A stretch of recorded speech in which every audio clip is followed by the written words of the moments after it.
if we're being honest, like the training that takes you to run a really good 10K is probably not super different to a training that you would imagine take you to running a really good half. But maybe you could break down kind of like what a week of training looks like and how, a MazeFit helps you along the way.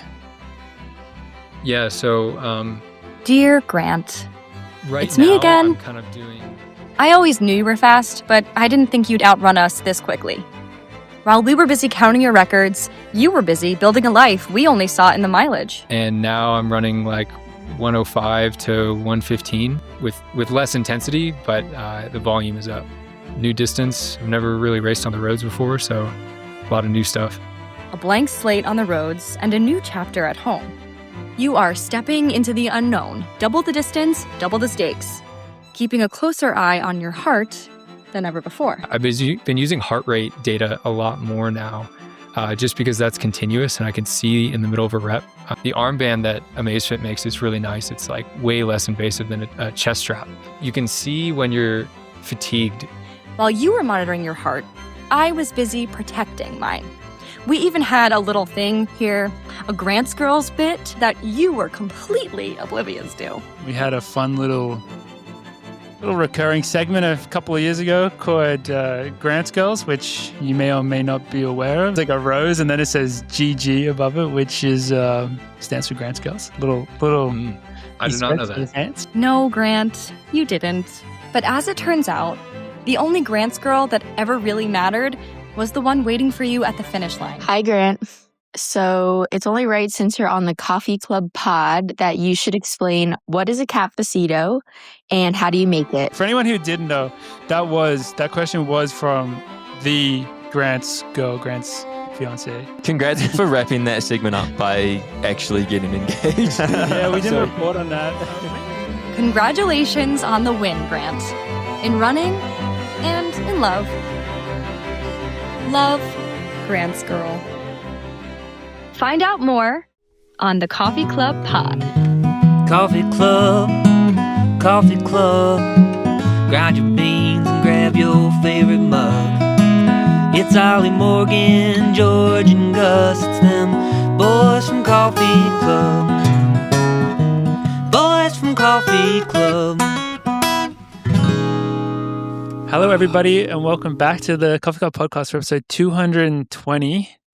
Big number, a nice number, a good number to announce something very exciting, which is that today we are beginning a little sponsorship with a brand called AmazeFit that we're very excited to work with. And over the next couple of months, we're going to be talking a lot about it. But first off, we're so happy that they have agreed to let us have... I was going to say forced, but I don't know if that's a good word to use. But in order to celebrate this partnership, we are today having on the show one of their star athletes, someone that we've wanted to have on the show for a very long time, but have not yet, Mr. Pretty much the sponsorship's just been trying to get this one athlete on the podcast. So everything has led to this moment. Thank you, Gus, for setting this up. Today we have an interview with the one and only Mr. Grant Fisher. So yeah, without further ado, thank you to AmazeFit for hooking this up. And yeah, we hope that you guys enjoy the lovely interview with Grant.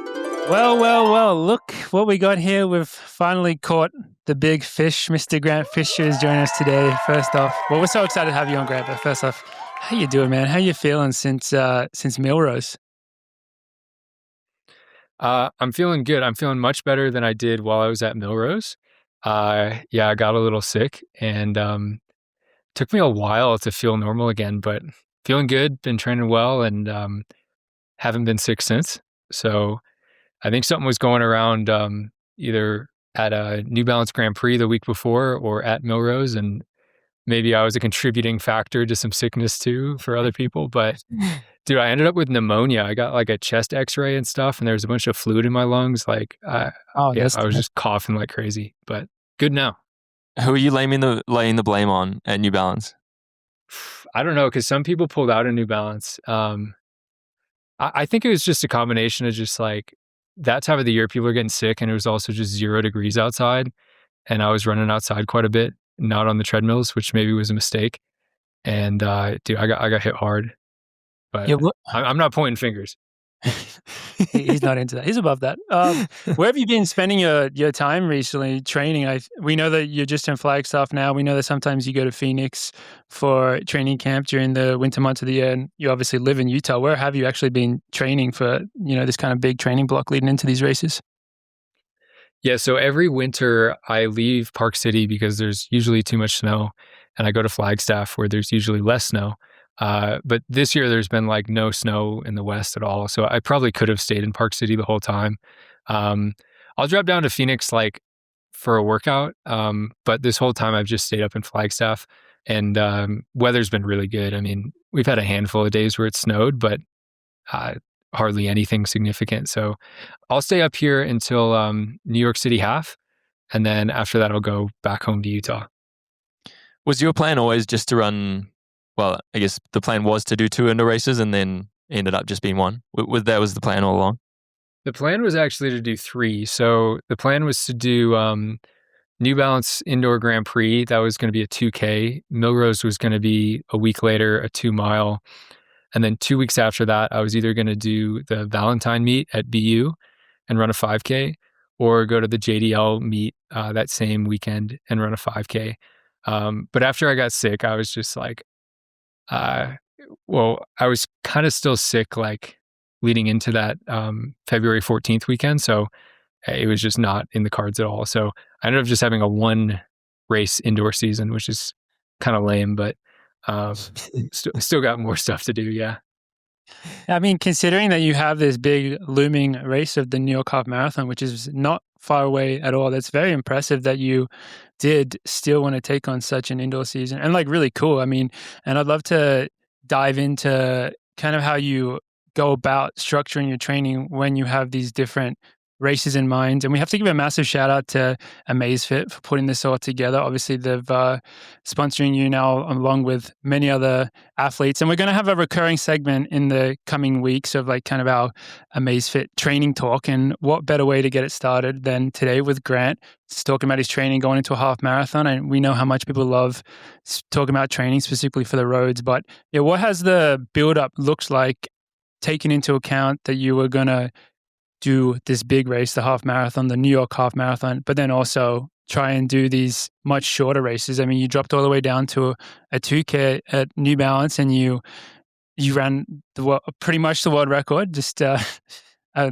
couple points of a second away from it technically, I guess. But what does your training look like in order to enable you to take on this schedule? Yeah, I mean, it's not an ideal schedule. Like if I were mapping out the year perfectly, I'd do an indoor season, then I'd probably have like a good 2-month build to a half marathon.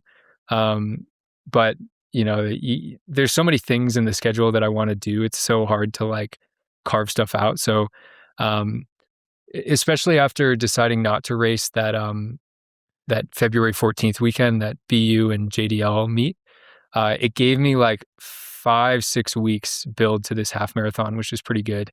The main difference is just like cutting out, 1,500 or 5K, 3K specific sessions where I'm running, Ks at 5K pace really hard, or like quarters at 1,500 pace really hard. Like completely eliminating those and replacing them with just longer efforts of like, mile repeats, 2-mile repeats, a harder long run. Just more volume in general. And honestly, it's kind of a nice transition. Like it kind of just feels like fall training. I feel like most people train similarly in the fall, where you're kind of just doing threshold hills, long run, easy runs. There's nothing really special there. I'm just doing a little more volume than I'm used to. And it's fun. It's nice to have something different to go for. And especially because I've never run a half before, it's kind of like blank slate. New challenge. And yeah, the training, like I would say leading into that 2K, I was probably running about 90-ish miles a week. And now I'm running like 105 to 115, with less intensity, but the volume is up. So yeah, it's been fun. New challenge and new things to consider, new distance. I've never really raced on the roads before, so a lot of new stuff. It's going to be a good race. You feel like it's the volume that's going to give you the confidence pre-race day? Or is there going to be like a particular session that you do and then you're like, all right, I can run a half marathon? Or do you think it's just like what's going to make that difference, you think? Dude, it's tough because like, I've had builds to 5Ks so many times at this point that, I know the indicator workouts and I know like roughly how I'm going to run leading into it based on how my training is. For this one, I'm kind of going in blind.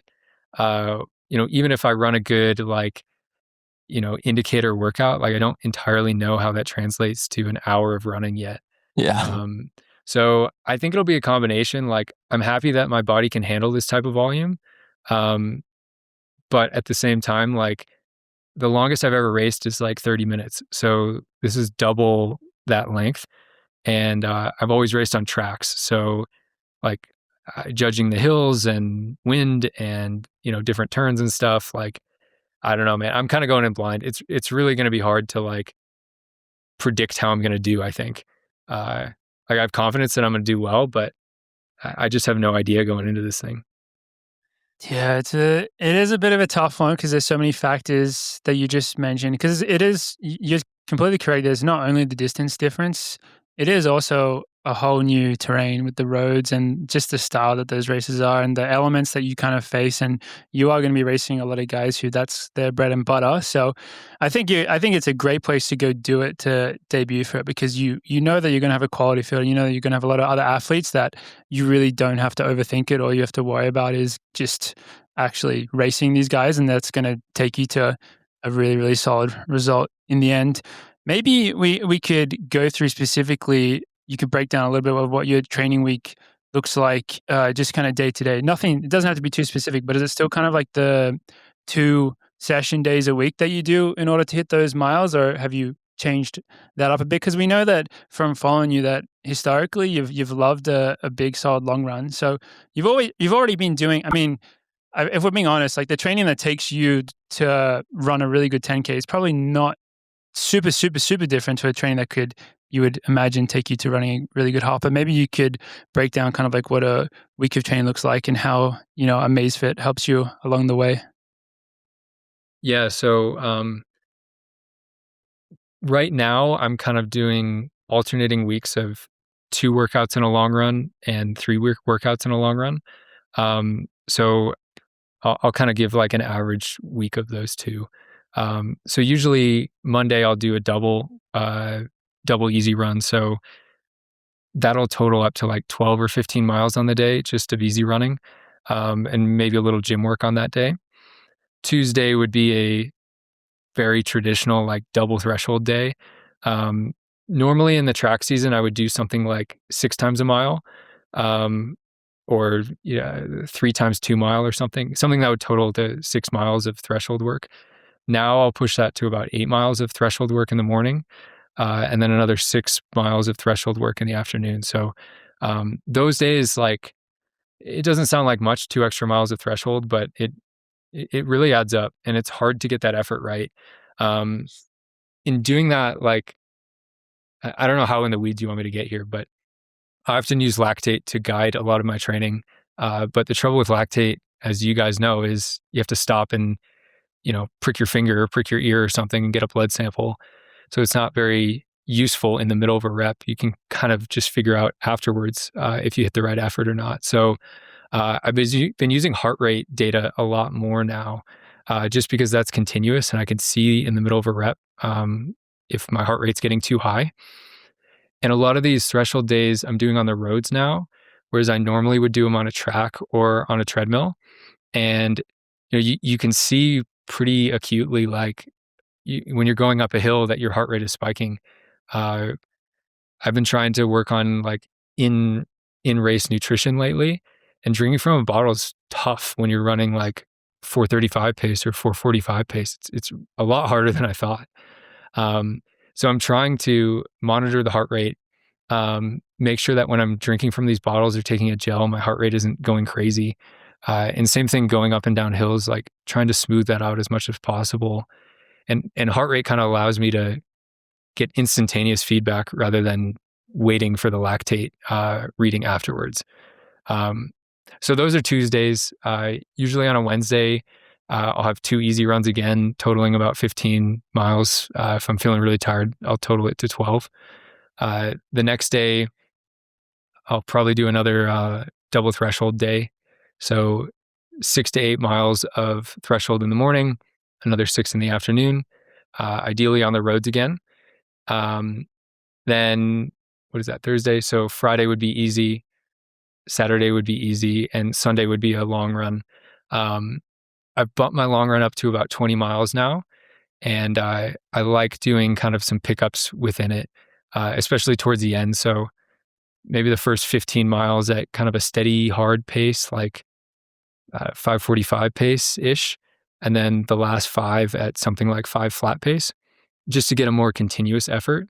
And that's another spot where heart rate is nice because, if I do a 5-mile tempo and then prick my finger at the end and check the lactate and it's not even close to what I want, there's no really going back to adjust.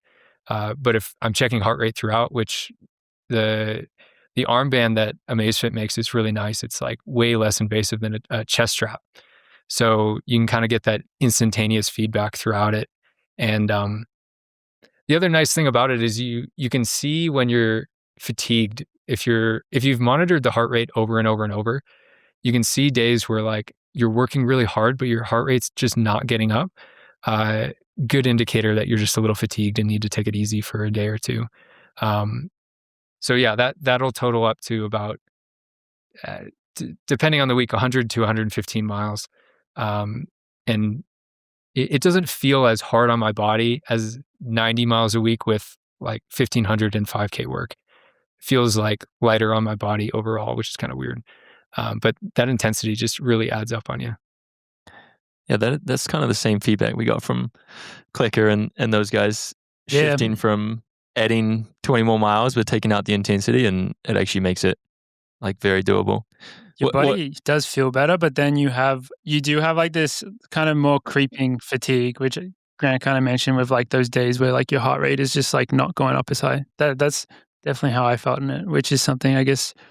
Yeah, I think it feels nicer though. You feel like you're not on the verge of breaking. Really, you just feel really tired all the time. So, are you just living on Lake Mary?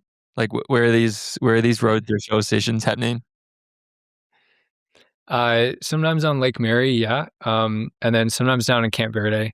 Camp Verde is nice because it's like a little over 3,000 feet, and you can do more continuous efforts without just like going way over the edge.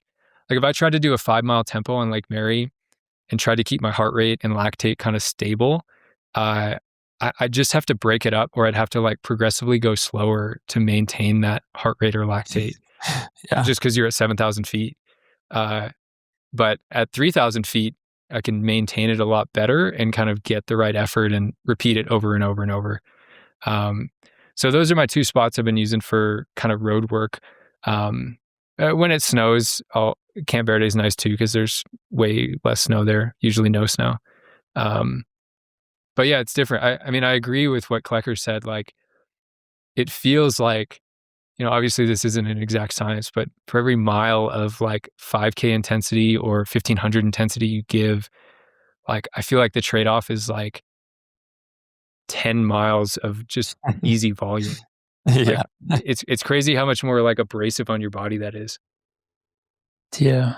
Well, it is. I mean, at the end of the day, though, the training that you're doing is very, very impressive. Like that sounds like a very, very solid training week. It's nothing to scoff at. But obviously, you've built up your training capacity over so many years now, and you've been able to. I mean, it's really cool for you because you've been able to experience quite a few different training environments now as well. I mean, we know that in Bauman, like kind of more what you described, you were probably running lower mileage, but then these sessions were just absolutely kind of like pretty like bananas, and you'd probably be feeling them for a couple of days after, and then you made the big switch to Mike, and it's gone really, really well for you. If we did go back a little bit, I think one thing that I don't know, Mike said when you hear him talk, he's very entertaining and he says a lot of interesting stuff. He does always talk about how kind of controlled your training is, but controlled for you may still mean some pretty crazy numbers and stuff. When you made that switch initially and you went into kind of like the 2024 season, did you feel like it was a massive change on your body? Did you feel instantly better? Did you maybe were you questioning if it would work coming off kind of like the training that you had done previously at Bowerman that you'd had so much success with? Yeah, dude, totally. I mean, when you switch training in any regard, like there's just a question mark. You don't know if it's going to work or not, and you really don't know if it worked until you race. Like you might be slamming certain workouts because they're different, but it's hard to know if it's working until you race. So when I started working with Mike, our first it took us probably 3 months to dial in the training properly, where we were getting consistent efforts in. Like for a threshold day, I've never spent a fall at altitude before that, and I had just moved to Park City, so figuring out my threshold paces, figuring out like how fast I could go, how long of recovery to take, what speeds I wanted the recovery jog, like all those things that I didn't really think about when I was on Bowerman because our coach just told us. Now I was taking a lot more like of a collaborative role with Mike and sorting that stuff out. So it took quite a while to get consistent results where I knew going into a threshold session, like basically how to execute it and could execute it very consistently at the right lactate levels and the right intensity. And I think the biggest change was just like leaving the group meant leaving 10 training partners and starting to work by myself essentially. And there's great advantages to being in a group. Like they're friends. Like it's social. They can push you in a workout. The thing that you give up by being in a group is kind of that individual aspect. Like it's much easier for me on my own to run the pace that I need and not get dragged into someone else's pace, especially if it's just a day where I'm not feeling good or a day where I'm feeling great. When you're alone, yeah, you lose. The main things you lose are the social element and having people to drag you around, but you gain a lot of freedom individually, and you can, I think, train right at your proper intensity for yourself on that day and not have like these ego moments of someone dropping you or trying to drop someone else or whatever. So I split up with Mike. I was starting to split up workouts into 2 sessions in a day, which is very in vogue and common now. But I had never done it with Bowerman. So it worked well being on my own. It's like on Bowerman, for example, we would do like 10 by mile or something like that. That'd be our threshold day. But doing that solo just is horrible. It sucks mentally and physically. So splitting it up into 2 where I'm doing like 5 by mile in the morning and like 8 by 800 in the afternoon just made it mentally a little less fatiguing. But with Mike, it's in general a higher frequency, lower intensity, trying to make stuff repeatable rather than like really big sessions. Totally. Do you ever drag anyone out for any of those 115 miles in flag? Like I know there are just so many people in flag that I feel like are either available to train with or like I feel like flag's very collaborative compared to a lot of running towns. Like are you getting people out for any of that? Yeah, I mean, you know how it is up here. Like there's a couple spots where just everyone happens to be at. So if you go to Lake Mary to mailboxes, you're going to have 20 people to run with. If it snows up here and you go to Winona, same thing. So got a lot of people out here to easy run with. The person I've been with most has probably been Mohamed, just because he's an old friend, an old teammate, and he's been out here for a while. While I was sick, I was very antisocial because I didn't want to run with anyone and didn't want to make anyone sick. But now that I feel normal again, it's good to have people to share those miles with because otherwise I'm just solo all the time. One of my training partners, Sam Gilman, has been up here a lot. So I was running with him a ton, working out with him a ton. So that's good. It's like, as an athlete, I feel like your social time is the easy run because you can actually talk. You're really not that social on an actual workout day. So I don't mind the lack of socialness Sometimes. those days. Yeah, that's a good point. That's a good point. At least for me, like maybe you guys are chilling in the workouts and can chat it up, but I'm too tired. No, that's actually what I always did say that. I was like, if you're going to pick a day to do solo, Definitely. workouts, I mean, obviously, yeah, you talk about the really hard workouts, then you do want to get some help on it. But from a more just like social vibe standpoint, it's like the workout days you can get up for. It's those easy run days where like if you don't have a run scheduled at 9 with someone and you're just like chilling in the morning, then that's when you can be like, yeah, maybe I'll just go a bit later. And then you just start dreading it. And then it's like the longest 60 minutes of your life or whatever. So that does make a lot of sense. Yeah, but to your point, like Flagstaff is a good spot to be kind of a semi-independent runner because there's just so many people up here to link up with.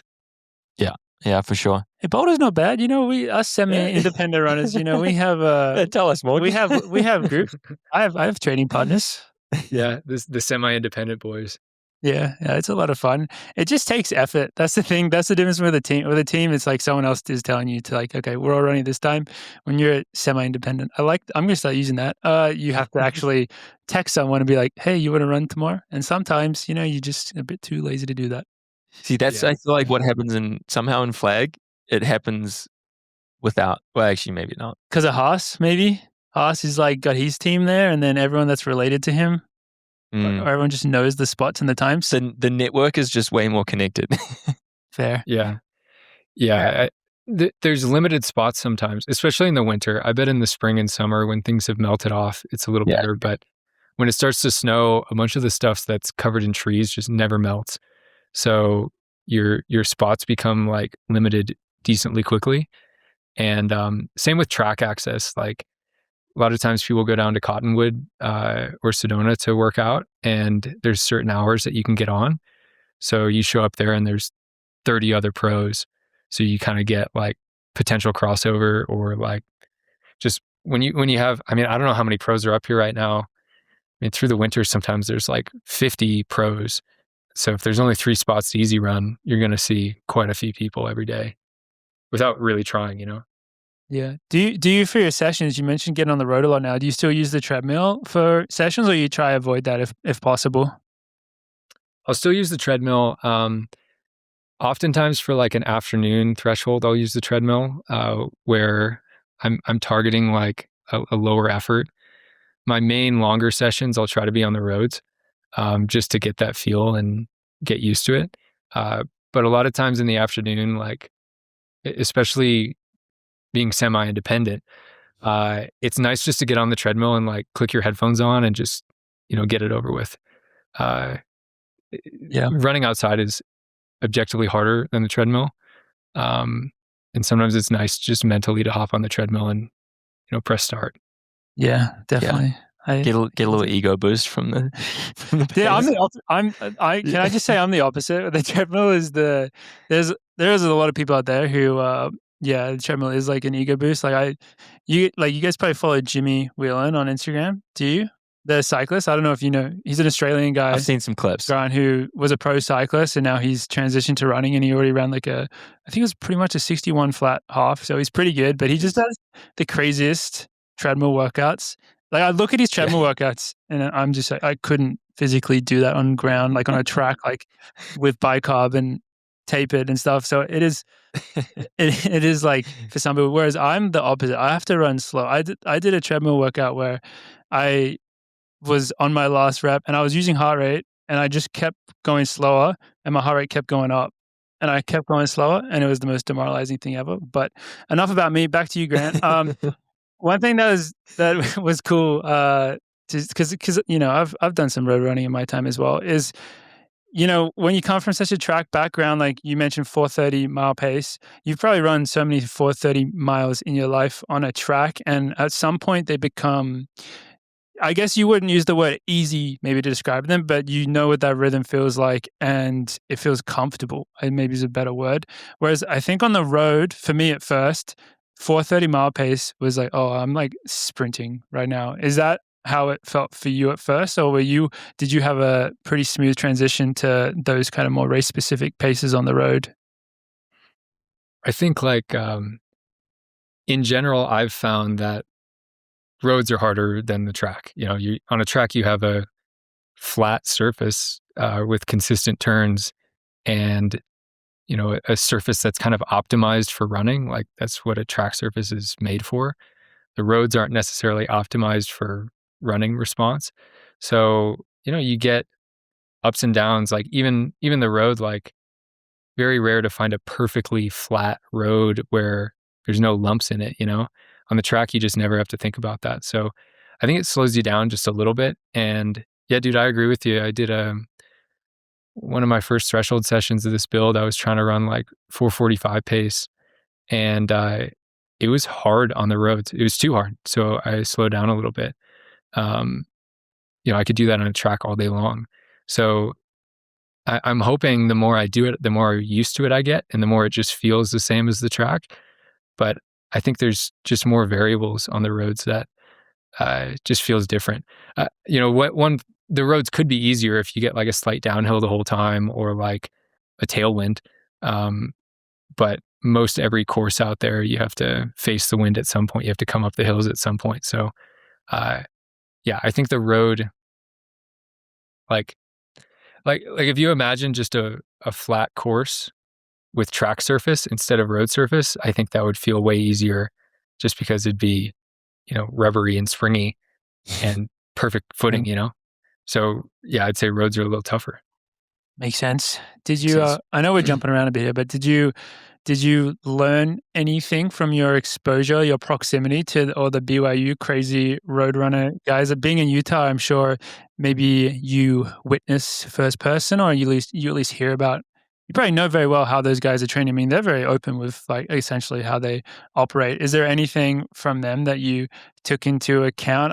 I mean, with the caveat that it seems like a lot of your training is potentially more controlled than some of the stuff that they do.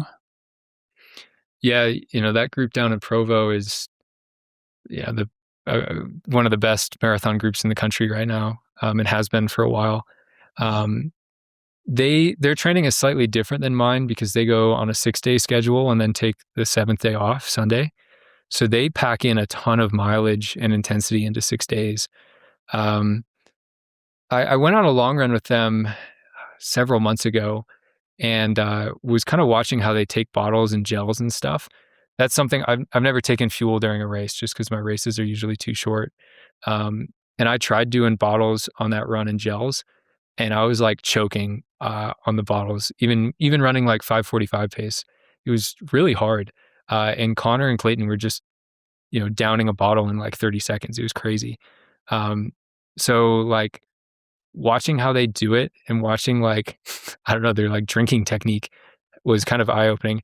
Now, I don't know if I'm going to do bottles in the half. I might just do gels just to simplify things for myself. But those guys train hard. They do it frequently and they live like a perfect running lifestyle, They get up and train and, there's no funny business. There's no going out to the bars. It's training and family. And, that's really effective. And yeah, the BYU pipeline, man, to the roads is crazy. But yeah, they're doing pretty well right now. Yeah, good guys to learn from. Kind of get good ideas from them about like different road type sessions, different like fueling strategies, and the amount of volume that they can handle in 6 days is kind of crazy. Yeah, it's it really scary. is. So, assuming you're going back to the track in the spring/summer, which I am assuming you are. Yeah. How do you think this build up to the half will compare with the build up to early Grand Slam last year? And do you have do you think that's going to make for a more effective summer? I hope so. Yeah, me doing this half marathon, this is probably my only road race of the year. I'll go back to the track all spring and summer, kind of do a traditional outdoor track season. The last year, I was just kind of on all year. Like that first Grand Slam race was, I think, April 2nd or something like that. This is early. So to prepare for that, you kind of had to be going pretty hard in March. And I'd done a really aggressive indoor season in February. So I didn't really take any downtime, which I normally do. Like normally in March, April, I kind of go back to fall training, and then hit outdoor season and extend it out as long as I can. But last year, I was just kind of always running hot, running hard, like doing race-specific sessions. I think it just kind of cooked me by the end of the year. So I'm hoping that this year, I kind of mentioned that the half marathon training is kind of like fall training anyway. So I'm hoping I can do this half, take the second part of March down and maybe part of April, and then do like a traditional build to the outdoor season and open up around June-ish and not feel cooked by the time September comes around. So yeah, I'm definitely not abandoning the track. Even if this half marathon were to go really well, I would still want to run an outdoor track season this year. And if it goes horribly, then I've got outdoor tracks still to do. So it's kind of a low pressure feeling that I have where this fits in quite well to my overall track plan. And it's just like a first step into the roads. Like most of the time when people step onto the roads, the first one takes a few goes to get it right. I'm hoping that I can get it right the first time, but there's no guarantees to it. And I feel like all three of you guys have more road experience than I do, from racing various spots, even road miles and stuff. So this is new for me. It's going to be a lot of fun. And I think it will. I reckon it will translate into a very good build into the track season, especially compared to, what you had to, the challenges that you had to face last year for being ready for early Grand Slam and then everything else that did come. This year isn't a traditional year. Well, it hasn't got a major championship. So what are your goals for this upcoming outdoor track season? How are you kind of going about planning that? Yeah, so goal number one is this half marathon, just being as prepared as I can and hopefully be in that front pack as long as I can. And if I'm still around with a mile or two to go, then go for the win. Now, there's some really good people in this race, so that's going to be a battle for sure. But that's my goal going into it. And then for outdoor track season, without a major global track championship, kind of want to hit some new Diamond League races that I haven't done before. Maybe chase a 5K time earlier on in the Diamond League season. And then as the year goes on, try to get in more championship style fitness and get ready for Diamond League final, World Ultimate Champs, and hope that I'm feeling good at that point. I'd love to hear you guys' take on what you're prioritizing, because every pro that I've talked to has had different opinions on, when to peak this summer, when, whether they're prioritizing World Ultimate Champs or not, or if they're just going hard on the Diamond League circuit or trying new events or what. I'd like to still run 5Ks this outdoor season. I feel like I left a little bit to be desired last year on the track in the 5K. So would love to go after the American record outdoors, try to run really fast and try to place high at Diamond League final and get to World Ultimate Champs. But how are you guys prioritizing the year? You need that elusive Diamond League win. How don't you know? How many seconds? I've been second like 5 times. I think it'll happen. Dude, the trouble is, like, I've been second, and I was second this year to Isaac Camelli, and everyone was like, "Who the hell is Isaac Camelli?" And then he had a then he gets silver at Worlds. And then a week later, I get second to Jimmy, and it's like, "Who the hell is Jimmy?" And obviously he goes on and wins Worlds. So, sometimes people are hot, man, and I like that I'm consistent, but man, it's hard to get a win in those races. No, it definitely is. I guess we have we have Com Games, so slightly different for us. Whereas that's going to be, I think, a pretty big focus for anyone in the Commonwealth. Assume maybe it's going to be the last one. No, who knows? It's Probably. I feel like there's a good chance that. Well, I don't know about a good chance. It already has quite a few less events than the traditional Com Games. So, we don't really know what the future of the Com Games is. So, maybe make the most of it while we can. But I'm definitely looking at, maybe more Diamond Leagues than I have in the past few years. Just feels like the opportunity's there to do a few more and have a crack at a couple of fast times without having to worry about a late season peak as much. Yeah. What do you reckon, Morg? I reckon that like for you kind of already mentioned this in your answer, but I think the three of us will feel very similar on this, that there's always, when there is a major championships, there's so much pressure around how you plan out your season to get in certain races and certain training in order to peak correctly for that. Whereas something that every pro runner will talk about that's based in not Europe, so Australia or America for us, is how fun like just the European racing season is, just being fit and being able to travel to races, whether they're diamond leagues or even not diamond leagues, like, week after week or every second week. So I think even beyond like the comp games, like it's a big goal for all of us. We want to qualify and we want to go and do well there. But I think just being able to have that freedom to just be like, I'm going to try to get fit and then I'm going to try go and do as many great races as I can. That's something that really excites me. And especially, without having the pressure of like, there's this one really big thing that like clearly is like by far the most important thing. Do you know what something I really agreed with? I think it was a Graham Blanks quote saying, he's got some great quotes, that guy. he was like, there's no such thing as off years in running or something. I feel like that was like he said that, yeah. I think he did. And I think people used to talk about off years a lot, but I'm in full agreement with him. Like a running career is too short to consider like off years. And I've had too many years being injured that like every year you just gotta, I feel like you gotta take the opportunities and I don't know. I like that idea of there's no off years. Well, I reckon COVID really showed that, because especially I think like a lot of people took COVID as like, all right, well, now we have to do nothing. Whereas, for example, you guys over at Bauman, you guys took it as like, we're going to get really, really fucking fit and run really quick.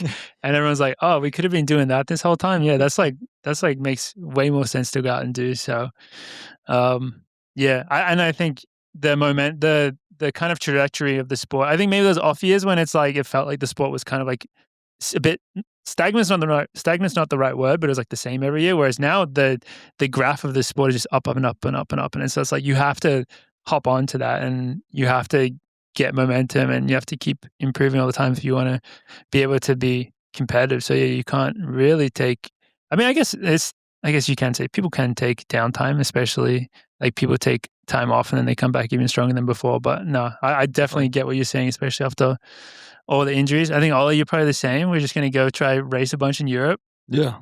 Well, I think for that, like, I think it's a good year for risks. Personally, like it's a good time to try new things, new training, new races. Stable? Not on your life. New events. Not on your life.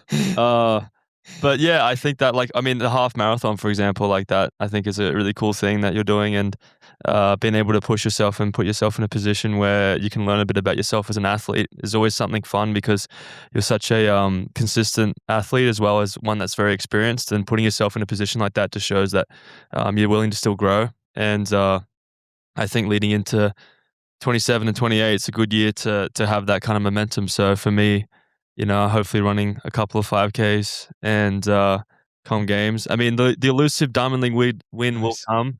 Grant, you just got to be in a race where everyone falls over and then you get to the front and then you hold on for dear life, which is what happened to me. But, those things will come, and those races are really exciting. So hopefully, a couple of Diamond Leagues, couple of races. I mean, if the half marathon goes pretty well for you, would you consider doing the World Championships, the World Road Championships? I think they're in Copenhagen. That would be a cool race. Do they have a half? They have a half. Yeah, half is the main one. There. I think it's a 5K. Yeah, they have a 5K there too. Like if you get an itch for it, would you consider that? I think it's pretty late in the calendar, but that'd be a pretty cool event. I think as a World Championship, it's something that would hopefully keep building over the years. Yeah, I mean, to summarize a lot of you guys' points here, like it's an off year in a sense that there's no outdoor track championship, but there's still this year there was already World Cross, there's World Indoors, and there's World Road Championships. So, it's an off year in the sense of the outdoor track, but there's still World Championships in every other discipline, And I agree with you, Ollie, like I think it's a year that people are trying to take risks in changing training or changing racing, but it's all like with the mindset of advancing yourself, like not wasting the year, like taking advantage of the slightly less pressure of no outdoor track championship and trying something new. I think like, well, none of us have really experienced a true off year, right? Because I guess if you don't count 2020, like the COVID no Olympics year, all four of us, like, I think we've always been, full throttle trying to maximize. And, Jordy, you mentioned this, like, you don't know how long your career is going to go. Like, this could be one of, 10 years down the line. Like, you could have a crazy career like Bernard Lagat, where you're going until you're 40, but you have no guarantee of when the curtains are going to close. So even though there is an off year, I think everyone's attitude now is to maximize it. And because the conditions are a little different, where there's no outdoor track championship, people are like, all right, let's make the most of it regardless. And I think, Morgan, you mentioned this, but you talked to pros from 10 years ago, and they talk about off years as like, they didn't do anything. Like, they just hung out and had some fun and relaxed, and they hardly trained and maybe went on the circuit, but there was no pressure. But I agree with what Graham said. People are full throttle now. And, you can make, I think one thing I benefited from in the COVID year of 2020 was I was able to train really, really hard. Those were the days of those Bowerman time trials. And I leveled up a ton in that year, just, given it, where, we could have relaxed and said it's an off year. And I think my 2021 was way better because in 2020, in that, off year, we went pretty hard. So, yeah, it'll be interesting to see this year. Like, Ollie, that'll be fun to see you in some more 5Ks. Like, it'll be fun for me to try a half marathon. And it's just like, uncharted territory. I think regardless of how it goes, like, that 5K strength will benefit your 1500. And for me, like, no matter what, this half marathon build will benefit my 5K and 10K. And down the line, like, maybe I'll transition to the roads, but I think this will be like very much worth it. Yeah. So succinct. It's like this guy went to like a smarter school than us or something. Just summarize. Well, definitely smarter than Jordy, but no, they call Wisconsin the Stanford of the Midwest. And they call NAU the Stanford of Flagstaff. No, Arizona. Sorry. Oh, Arizona. Yeah. Hey, look where Grant is now. Yeah, good point. Good point. It all comes full circle. Well, totally agree with you on those points. And you gave a cheeky little mention there, the potential some road transitioning, which, considering that the next Olympics is taking place in LA, be a lovely place. I mean, it'd be a lovely place for an American to do any event, but arguably the most iconic event of the Olympics is the marathon. And yeah, I think not only will doing a half marathon now help your racing this year in the track season, but it definitely will help any transition to the marathon that you would hope to make in the next few years. So it's going to be no pressure on it, but it's going to be very exciting to see how that goes. I mean, the U.S. marathon, I mean, people have ragged on the U.S. marathon like quality maybe in the past 10 years or so or whatever, even though there's been a lot of amazing marathoners, but maybe more the depth. The depth of U.S. marathoning right now, in particular with people that are like younger than us, which is kind of scary, is very impressive. Did you guys see the result of the 207? Yeah. So very excited to watch that space. Yeah. And you're going to have I mean, I know that you know this already, but you're going to, if you want to run in that marathon in the USA singlet in 2028, it's going to be very competitive. And now is a great time for you to start that journey. So totally, man. I mean, the game only gets harder. You guys know that. Like, every year it gets harder. So there's more depth, there's more youth, like more people training seriously at younger ages. And you got to stay on it and make sure that you're, not overdoing it, obviously, but, kind of riding that line. And for me, like, absorbing as much data as I can to know how hard I'm going and make sure that I'm not making mistakes really is helpful. That's where, wearables have helped a lot. That's where, like, people are taking I feel like more supplements than in the past with bicarb. Nomeo is very hot right now. Taking fuel during races, that wasn't really a thing 20 years ago. People are like really maximizing what they have. And, all four of us, like, we've got one body to work with here. Like, so got to stay healthy. Like, you got to make sure that you're working hard enough to adapt and be competitive always, but not so hard that you're, broken. So, I mean, that's kind of the name of the game, staying healthy, working hard. And, lots of fun stuff ahead. I feel like for everybody, I feel like, it's fun talking to you guys because we're kind of all the same era where we all graduated college before COVID. Yeah. And, I feel like there was a big shift in the COVID era and now post-COVID of kids coming out and just like gunslinging. There's no rules so many anymore. more kids. Yeah. People don't wait to get good; they just get good. Yeah, dude, exactly. Why do we wait so long? They don't go to college. Is about to be defunct. It's like what's the point? Everyone's becomes a pro at 18 now. That's going to be the future. Yeah.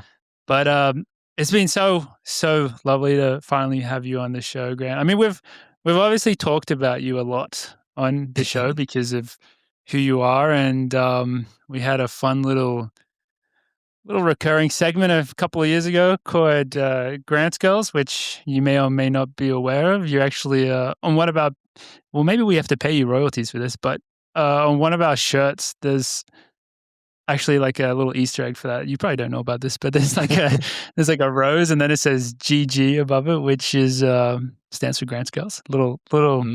I did not know that. Fans. But to close out today, we do have a couple of fan questions, if that's all right with you. Let's do it. Yeah. Fire them up. Are these from Gus or these are from actual fans? They're from actual fans. Yeah. Gus is a fan, though. All right. Gus is an actual fan. Yeah, Gus is a big fan. Is they related to Grant's Girls? Or what's the connection? Oops. Oops. Currently not working. Technical difficulties? Give me 1 second. Yeah. That's Get it to come through the audio. Maybe we can just filibuster here. Talk about how. Wait 1 sec. Here we go. Hi, Grant. So it's only right, since you're on the Coffee Club pod, that you should explain what is a cafecito and how do you make it? What is that? Wow, great question. Interesting. Do you recognize that voice potentially? When I share, I do recognize that voice. Here, let me get some. All right, so We get a little show and tell. This is amazing. all right, show and tell. Okay. All right, so a cafecito is really the only coffee I'll ever drink, and you make it with a mocha pot. So have you ever seen these things before? Beautiful. You put like coffee grounds inside. Nice baby blue. Yeah, I got this for Christmas actually. My other one's just silver. You put water in the bottom, you put some coffee grounds in the middle, and then when you put this on the stove, the water like pushes up through the coffee grounds and then comes out this spout. And it's kind of a very easy, non-exact way to make it. You're kind of using espresso grounds, so it kind of becomes like somewhere between coffee and espresso. But to make it a cafecito, you take out the first little drops that come out and you mix it with brown sugar and you like whip it up. Oh, I've seen and you I have make like seen this video. like an artificial, like, when you pull an espresso shot, you get like that cream stuff on top. Yeah. You're kind of like making a fake version of that. And then you pour the rest of the coffee in. So it's like a very sugary coffee that's somewhere between like coffee and espresso. Oh, But that's the only stuff I like because it's just like sugar and coffee. That sounds yum. Sugar, caffeine. We gotta Sugar try. and caffeine. I have No milk or anything. It's really good.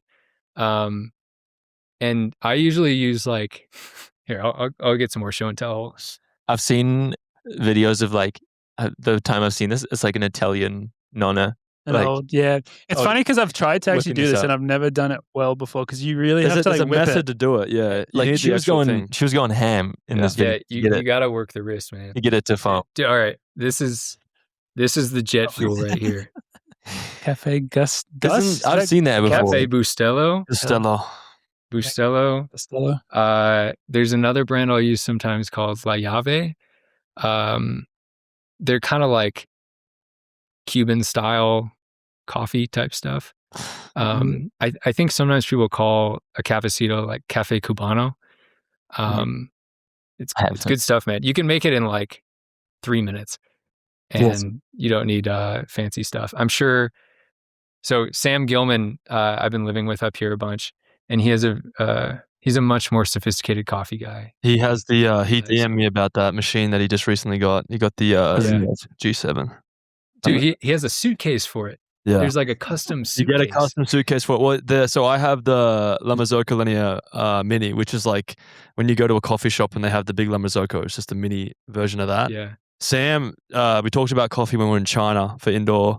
And shout out to Sam Gilman because he's a big fan of the podcast and a legend. And he's super into coffee. He sent me a DM of the machine, and it's absolutely stunning. It's like the manual. What brand is it? It's a La Marzocco. It's It's like the G7. It's like the more expensive version of my one. silver It's like one. the better one. It's Wow. like less. Looks like Good it's for less him. made for taking photos of, and more. It's like an For industrial without version being looking. coffee. It's like for But making they're the, really the sick. best espresso you Good can for possibly him. make. Yeah. Respect he's that. got he's got like a legitimate like mini coffee shop in his house. It's legit. Yeah, we gotta go. I think he frowns upon my. Did you offer him? Did you offer him? Cafe Bustelo? I gave him some, and I think he hated it. He had to say that. He couldn't, considering how much money he spent on it making Sure, coffee compared to how much you spent. He had to hate Out it. of principle. Yeah. Yes. But the mocha pot, man, it's consistent. It's easy. Like, Yeah, it's good to travel hard with to mess too. up. We use mocha And, pots here when we travel. Like they're the easiest, That's what we took to Phoenix. Yeah, we used that in Phoenix. consistent. Yeah. But yeah, we do have one more question. For anyone who didn't know, that question was from the Grant's fiance. So thank you so much, Sarah, for sending that in. Congrats for wrapping that segment up by actually getting engaged. Yeah, we didn't report on that. Maybe we did. We probably mentioned it. I think That we probably- did mention it. There couldn't have been a better ending to that segment than the big reveal. And we had nothing to do with it as well. So it was great. Well, I it mean, was very. maybe not. Yeah. Yeah. Okay, nothing. One more question. Okay, so it's Salt Lake 2034 Winter Olympics. What winter sport would you be doing? You can't say cross country skiing. And what sport would I be doing? Okay. For context, that's my fiance's voice. And she says, "What am I doing?"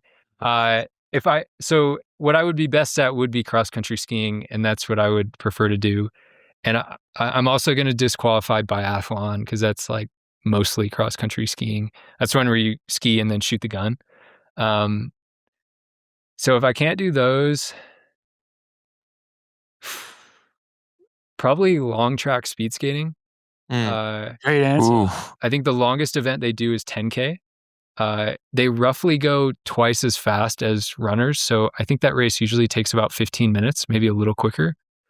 But that's probably my best shot because it's like probably the most endurance related competition in the Winter Olympics besides cross country skiing.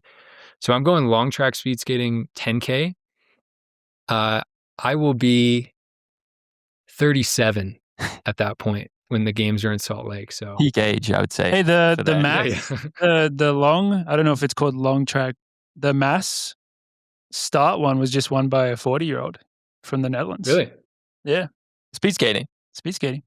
Yeah, Wow. yeah. I mean, it was actually a crazy race where he almost lapped the whole field because they were so scared about someone else's kick, and so he made an early break, and then he just like got to chill and You just just win. hanged on. Yeah. Yeah, it was very cool to watch. Mm. Yeah, I think, I'm going to go long track speed skating. For Sarah, I'm going to say, I guess she'll also be about the same age. I'll give her either short track speed skating. I think they do 1500 there. Sarah ran the 800 in college, so I'll give her 1500 short track or figure skating because she used to figure skate. Oh wow, Wow. epic! Can I just say a little, like, this is such an aside, a little gripe that I have with the Winter Olympics, and it's actually related to what we talked about a couple of weeks ago, where we said Australia has won its most medals ever. I think every country has said that they've won their most medals ever. So I'm just convinced that they just add more events to the Olympics, and so every country is always saying that they've won the most medals ever.